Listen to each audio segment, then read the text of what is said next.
Bien, seguimos con la economía tal como va a seguir y sobre todo a partir de las modificaciones de la Carta Orgánica del Banco Central. Ahora estoy con dos economistas que yo respeto mucho, Orlando Ferreres y Roberto Kachanowski. Y la primera pregunta es la misma que le hice a Redrado, es la opinión de ustedes sobre la repercusión en la gente común, en la economía de la gente común, de esa reforma a la Carta Orgánica del Banco Central.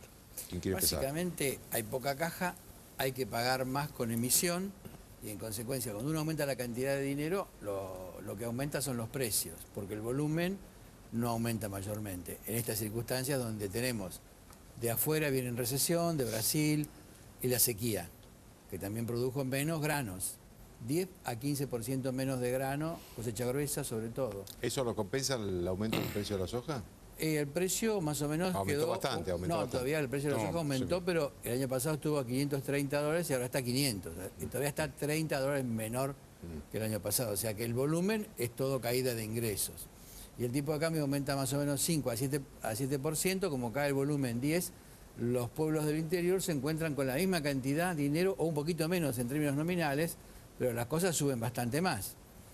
Y entonces, bueno, ahí no alcanza mucho el dinero para poder comprar las cosas, sobre todo en los pueblos del interior del país, que son los que más les afecta la parte agrícola. En lo que es la ciudad, hubo, digamos, una suba de tasas de interés en octubre, noviembre y diciembre. Ahora aflojó y eso como que permitió otra vez cierto crédito para mejorar la actividad, que rebotó un poquito en febrero. Ahora, enero y febrero, nunca se sabe si son tendencia del año o son que dio vacaciones el año pasado, comparamos, son un poco raros. Entonces, recién marzo y abril son los meses que muestran ya lo que va a ser el año. Pero seguro va a estar con una desaceleración bastante fuerte, alrededor del 2% de aumento del Producto Bruto total, con sectores que van a estar mejores y otros peores. Roberto. Vamos a ponerlo de esta forma, reforma de la Carta Orgánica del Banco Central. Para que la gente lo entienda, ¿vos usarías una barra de hielo como reserva de valor? Como moneda.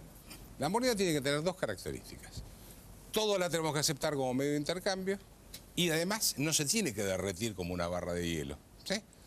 O sea, puede ser en Alaska, pero en Alaska la barra de hielo, digamos, no tiene valor porque abunda.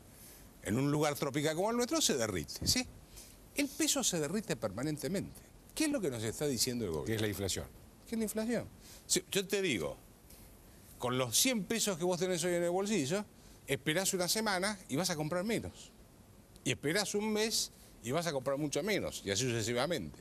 El peso es como una barra de hielo. ¿Y qué es lo que dijo el gobierno? Ustedes se quedan con la barra de hielo, yo me quedo con los dólares. Porque en esencia, cuando no te dejan comprar dólares, lo que está diciendo el gobierno es: yo creo más en la moneda que emite Estados Unidos y por eso me la quedo yo, y ustedes no pueden acceder a esa moneda, se quedan con los pesos que yo se los voy a derretir con el impuesto inflacionario. Ese es el progresismo del gobierno. No sé si quedó claro. Sí, sí. O sea, porque en última instancia, si tan bueno es el peso, como dice el gobierno, ¿por qué la gente va a comprar dólares? ¿Por qué el gobierno confía más en la política económica de Bernanke que en Marco del Pont? Y nos dice, ustedes se quedan con los pesos, que yo me quedo con los que emite no Marco del Pont. Me quedo con los dólares que emite Bernanke, que es el presidente de la Reserva Federal de Estados Unidos.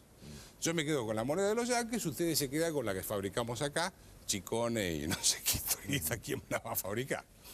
Punto número 1. Sobre el tema de importaciones, yo te diría esto. El mensaje es muy claro. Le van a hacer caer el consumo a la gente. Suponete que la economía produce 100 unidades y vos forzás el consumo mediante artificios a 120 unidades. Si hay 100 unidades disponibles, las otras 20 las tenés que importar, esto es obvio, ¿sí? Porque no las tenés internamente. ¿Ok? Ahora, esas 100 unidades es el Producto Bruto, lo que se conoce como Producto Bruto. Entonces lo que yo digo es, en la Argentina lo que hizo el gobierno fue demagógicamente aumentar el consumo a lo largo de todos estos años, 2010, 2011 y de antes también, ¿no? Pero 2011 sobre todo con digamos, las elecciones, llevó el consumo hasta niveles que no eran sostenibles. Entonces se dispararon las importaciones. aumentaron las importaciones por 3 razones. Una, porque aumentaste artificialmente el consumo. 2, porque hiciste una política energética horrible que te llevó a aumentar el 110% las importaciones. Y 3, porque te cae el tipo de cambio real. Entonces, lo que está diciendo ahora Moreno es, señores, de esas 120 unidades que consumían antes, como tenemos disponibles 100, van a tener que consumir 100. No se pueden consumir 120, no sé si me explico, ¿sí? O sea, 100 las producíamos, 20 las importábamos, ahora te dicen 20 no entra, hay 100 para consumir, nada más. Eso es caída de consumo, es muy, digamos, es muy elemental, ¿no? Sí. Hablando sobre eso, importaciones. Bueno, evidentemente coincido con lo que dice Kachanowski, es decir, no alcanzan la entrada de dólares a cubrir la salida de dólares por importaciones, por pago de seguros, fletes sobre los servicios reales y todo lo que hay que pagar también de intereses, de royalties, de dividendos. Todo eso ya por primera vez desde el 2002, en el 2011 dio un número pequeño pero negativo. Siempre daba 10.000, 12.000 millones la suma de todas estas cosas y para este año estaría dando, si lo dejaran actuar normalmente, en libertad, más o menos 6.000 millones negativos, todo eso. Más la salida de capitales, que podría ser un número X a determinar, produciría una baja de las reservas muy grande. Entonces, ¿qué hace el gobierno a través de la política de restricciones? Tratar de frenar las importaciones para achicar ese, digamos, déficit en cuenta corriente y llevarlo, aunque sea a cero, porque dividendos y alguna cosa hay que pagar. Hay que pagar los fletes porque si no, no llega nada. Hay que pagar los seguros de los barcos porque si no, no llegan. Todos son del exterior. Entonces, ese conjunto de restricciones hace que no lleguen todos los insumos importados que uno requiere. Entonces, hay parte que no se puede producir localmente porque no llegó el insumo. Tomemos el caso de una automotriz que no le llegaron unas autopiezas sin las cuales no podía terminar los autos. O así también para los productos químicos falta un principio activo que no llegó y se prohibió, entonces no se pudo terminar el producto. Y también de artículos de consumo que son muy importantes, como planchas, todo lo que son piezas de porcelana que van a empezar a faltar, y artículos para el hogar, empieza a haber, digamos, ciertas dificultades y no hay tampoco oferta local en muchos casos, que sea por lo menos pasable. Así que bueno, esto ya lo hemos vivido en su momento y se persigue a todo aquel que quiera comprar $1. Habría que acordarse de la época de los militares donde estaba el comisario Gonzalito. ¿Quién era el comisario Gonzalito? Era el comisario que aplicaba la ley penal cambiaria. No se podía tener dólares en el bolsillo, por supuesto, si te agarraban comprando en una cueva, ibas preso 3 meses. Y Gonzalito los llevaba al Banco Nación, donde tenía su comisaría, y de ahí los mandaban a Olmos y a otros lugares, y yo le tuve que llevar cigarrillos a un amigo Rosales que había quedado detenido por una de estas cosas, y no llegamos todavía a eso. Pero, digamos, tendemos al comisario Gonzalito y a repetir los errores del pasado. No arregló nada. Era una época de los militares, cierto que eran bastante duros, pero también llamada neoliberal, porque era la época de Martínez de Oz. O sea que aún en esas épocas hemos tenido también faltante de la divisa extranjera, que es la buena. Déjenme que les pregunte esto. Las medidas tanto de control de cambio, las restricciones para acceder al dólar, como las restricciones para las importaciones, ¿eran necesarias con el volumen de reservas que hay?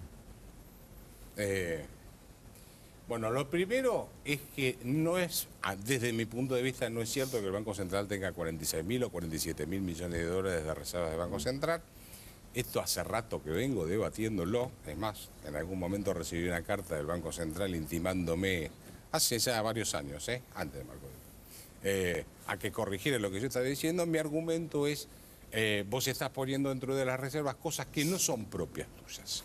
De todas maneras, suponte que hoy Argentina quisiera establecer un régimen de, para decirlo fácil, una convertibilidad. O sea, suponte que dijera el Banco Central, tráigame en todos los pesos y bonos que yo emití, que yo le voy a dar cada dólar que tengo de reserva. Sí, no entro a discutir el monto, por lo que hay. ¿Sabes cuál es el tipo de cambio que te surge?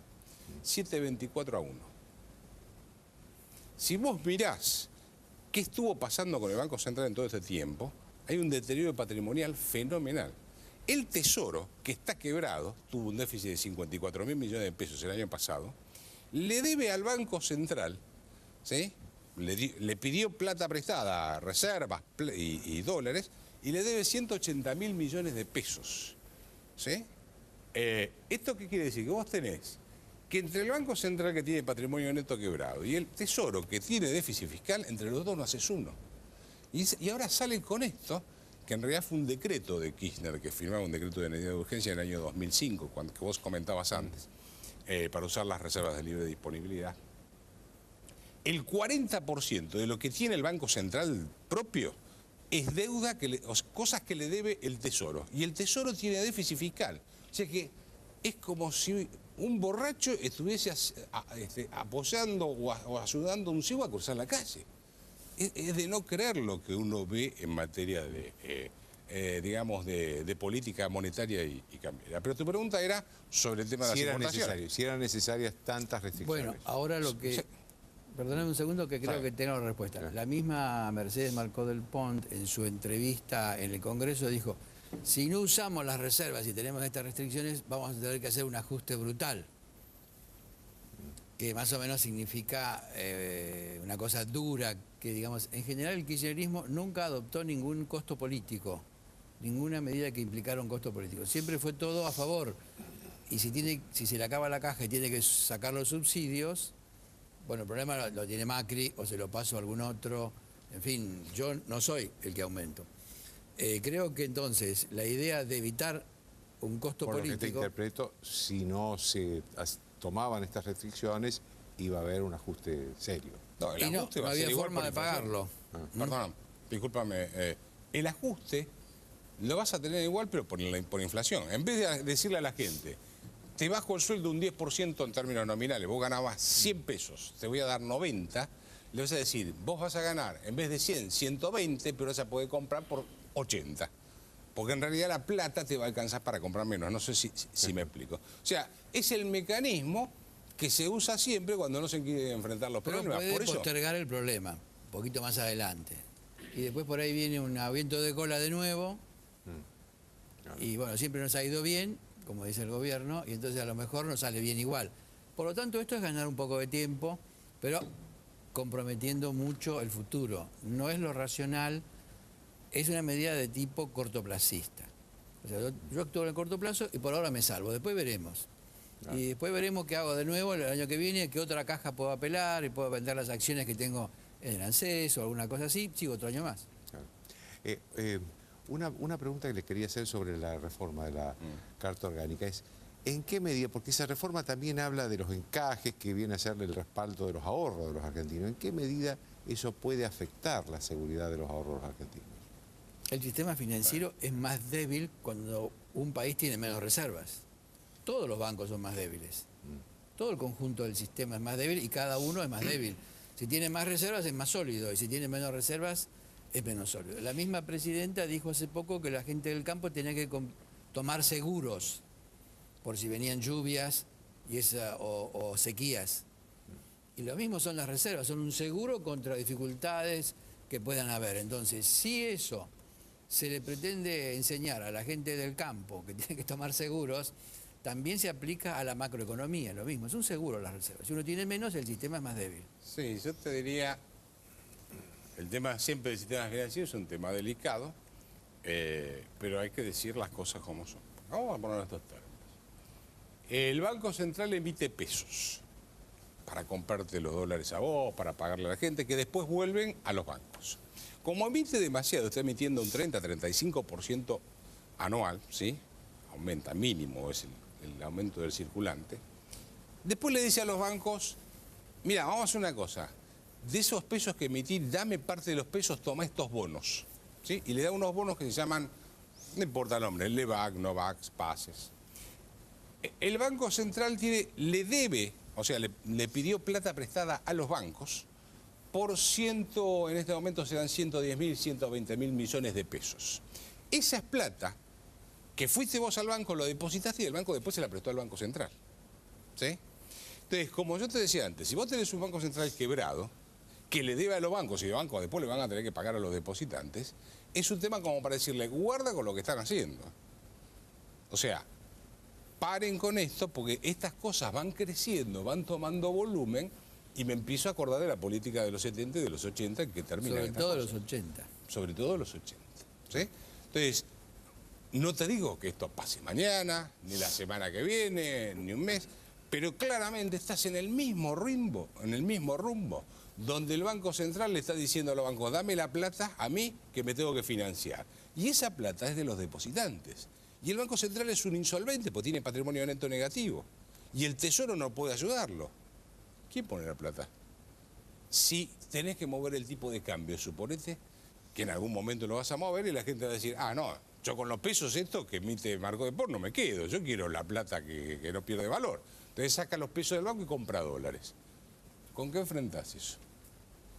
No sé si queda clara. No se va a poder, porque no se autoriza por la FIP la compra. O sea que... Está bien.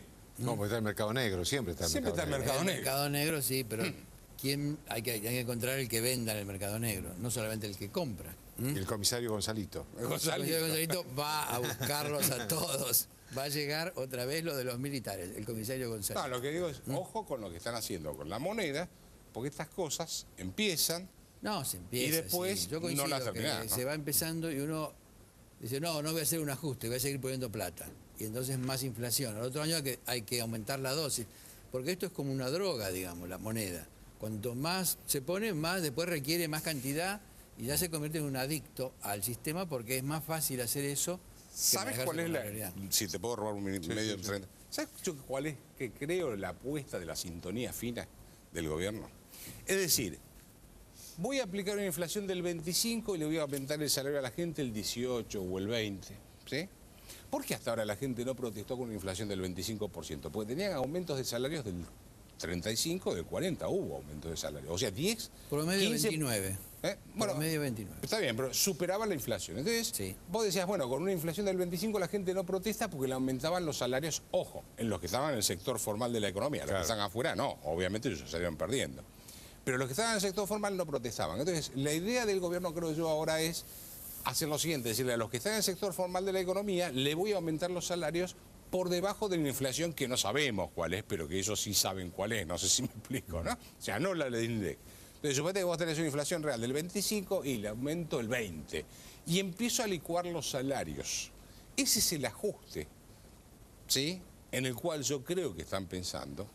Claro. La sintonía fina, que hay que ver si les funciona. Y por eso tuvieron que frenar con el tema de las tarifas de los servicios públicos. Claro. Primero que después de los 11. Eso lo dijo Perón en el 52. Nuestro sistema se basa en aumentar el consumo, pero hemos aumentado el consumo de una manera imprevista.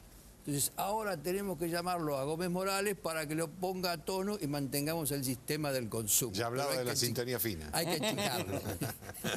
Te agradezco mucho a los dos. No, gracias a vos. Una pausa.